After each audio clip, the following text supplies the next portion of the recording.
Welcome to the PHLY Sixers podcast presented by Rothman Orthopedics. Visit rothmanortho.com/PHLY along with Kyle Newbeck. I'm Devon Givens and Ethan here with us hanging out, producing the show.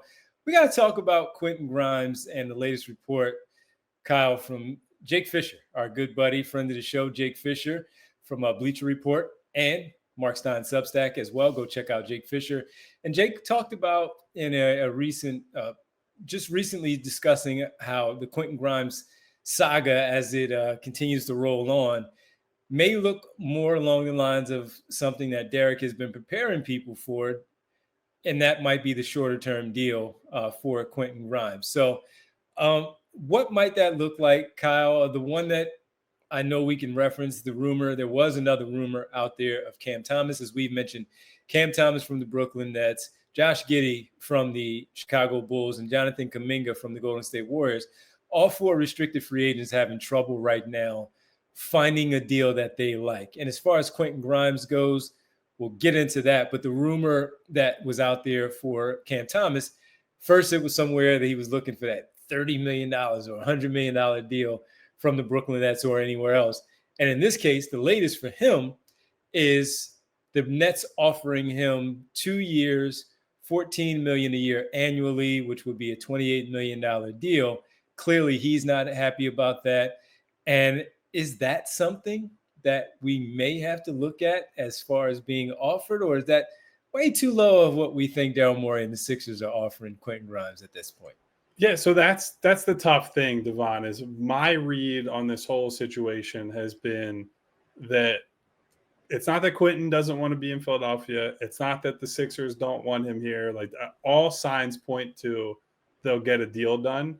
They're just far apart on what the valuation is. That Grimes and his representation have been asking for lots of money. And so Jake now a couple of different times has reported something to the effect of, and maybe this will end up being a shorter term deal. Now, if I had to guess, Devon, rather than that deal that maybe Cam Thomas is being offered in Brooklyn, I think something that sounds like a middle ground to me would be a 3-year deal where it's a 2+1, right? So you get at least 2 years of some form of stability. And then that third year is an option of some sort. I would say Grimes would probably push for it on his end. The Sixers would probably push for their own option, obviously, if just in case things don't work out, although I don't think there's a lot of downside risk on a 2 to 3 year deal with them. But frankly, like, I would be a little surprised on both sides of it, just on a logical basis, not based on the reporting, not based on what's out there. I would think both sides would want to get a longer term deal done. I think the Sixers on their end, if you can get them under contract for 4 years, for example, that gives you a long runway with a guy that showed a lot last year. And even before he got to Philadelphia, had grown this reputation as this is a guy who at least can be a 3-and-D player, who at least like makes threes, can put it on the floor and create for himself a little bit, that now has shown a lot more upside as an individual shot creator.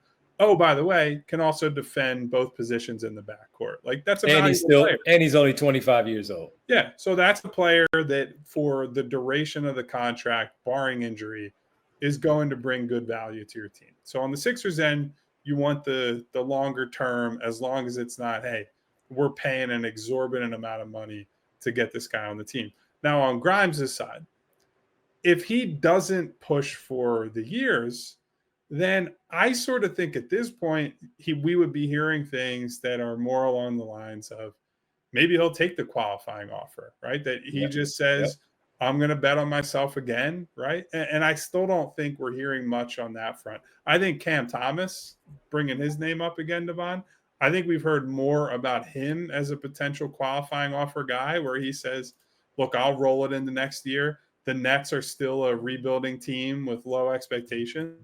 And so you could say, all right, I'm going to get opportunities, even with all these 17 guards they drafted and I'll probably play through.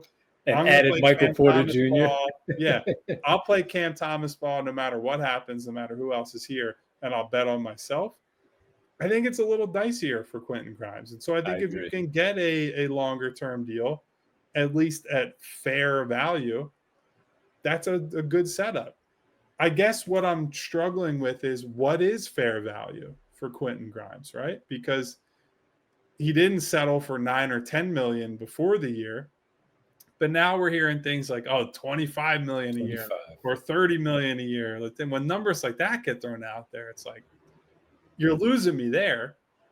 Where are we still at a point, Devon, where you think somewhere in that 15 to 20 range is fair if it's on a short term? And do you think that ultimately will get it done as we get deeper into this offseason?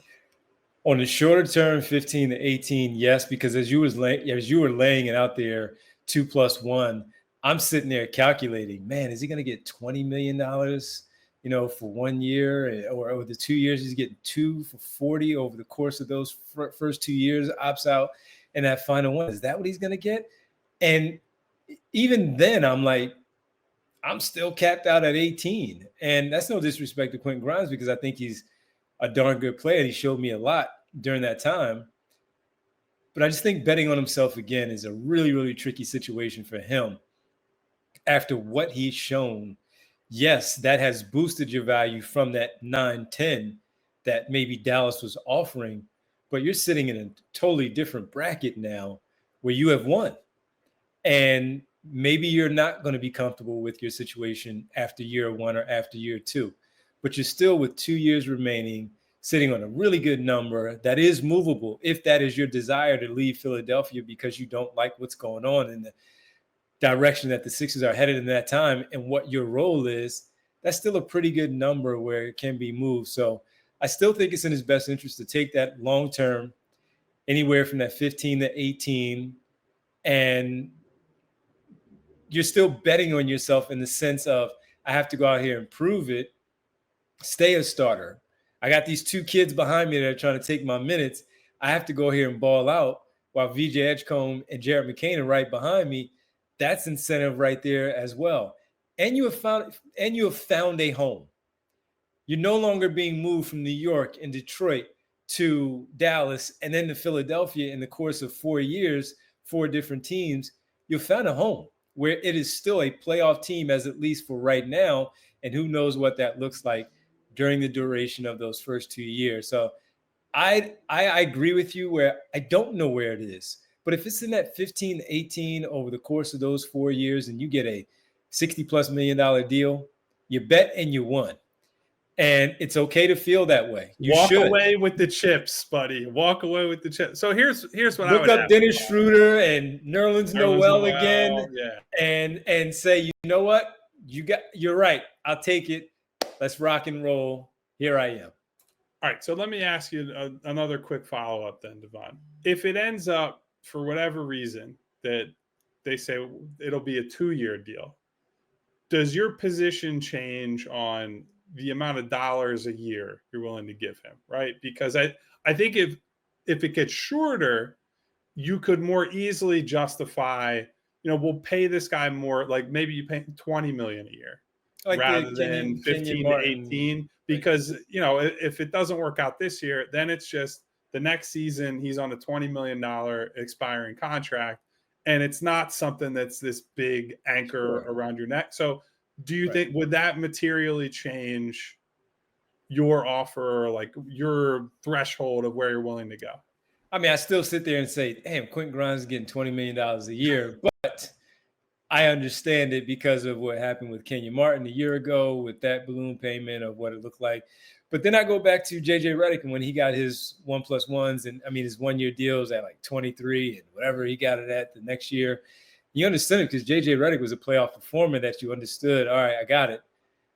We haven't seen, as much as I like Quentin Grimes and willing to give him $18 million over the course of a 4-year deal annually, I just still haven't seen it in the postseason where it's meaningful. So while I'll stand up 10 toes and defend Quentin Grimes against everyone who's saying that, yeah, but he did it when it didn't matter and they only won 24 games, and how many games did he really contribute to, I still say he can play. And I still say he's worth bringing back as part of this 4-guard rotation, and maybe with the advantage right now over those 2 young guys that I mentioned as a starter.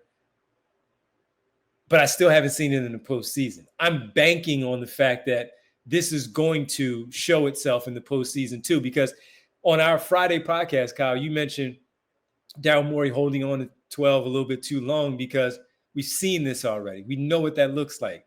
And it was really about when we discussed the Sixers and a lot of these players, most Sixer fans are saying, great, I see what you do in 82. What is this going to mean for those 4 rounds that I need you? Nobody around here is really worried about the 82 at this point, except for right. us, Devon. Right. Exactly. And then 12 didn't do it in those. And that's to your point of, hey, Daryl Morey, why are you hanging on him for the 4-5? Just move on. And we've seen it. We know what we're going to get. In this case, we don't know what it looks like for Quentin Grimes in those playoff situations, in that atmosphere. And I think did he get to the playoffs in New York? Maybe once, maybe. But okay, he was a rookie. He was young. That's what you got. Now you're on a long-term deal, good money. Are we going to get the type of production that we need in the postseason to help win 4 out of 7 in any particular round and then advance this past the second into the third and hopefully the fourth for the Philadelphia 76ers? We don't have that answer. And will that money come up because he did not perform in those situations for the Philadelphia 76ers? So I say right now, I don't knock anybody, and we've been saying this from the very beginning, I don't knock anybody for wanting and asking for what they feel they are deserving of. But at some point, you and your agent finally come to the realization of, this is a really good deal. Let me take this now. And on my final deal, whenever that may be in these 4 years, I will get another one, and that will be my other big money deal where I've done pretty well for myself. Yeah, so I look at it at this point, Devon. I'm with you on the range. If it's a long-term deal, I think 4 for 60 is just about perfect. I think you could talk me into like 4 for 72, right? 18 per.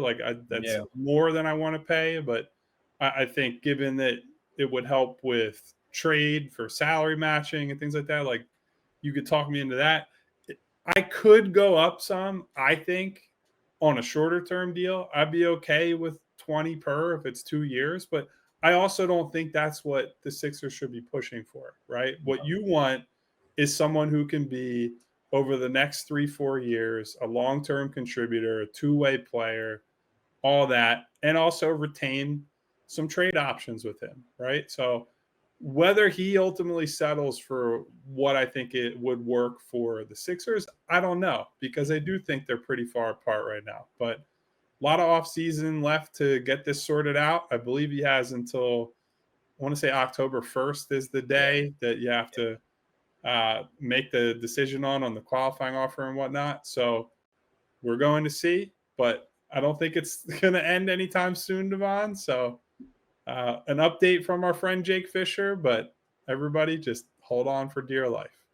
If it makes you feel any better, everybody, at least on his Instagram story, he posted himself dunking, and he was doing so in the Sixers uniform. Who knows? I don't know what that means. Athletes are funny. They send subliminal messages, right? And maybe this is a message of, everybody, I'm trying to figure it out. We'll see if we can get there. That'll do it for us on this PHLY Sixers podcast, along with Kyle Newbeck and Ethan. I'm Devon. We'll be back with you on Monday, 3 p.m. Maybe there's a resolution. Maybe not on the Quentin Grimes side. Either way, we'll talk to you on Monday at 3. Enjoy the rest of your weekend.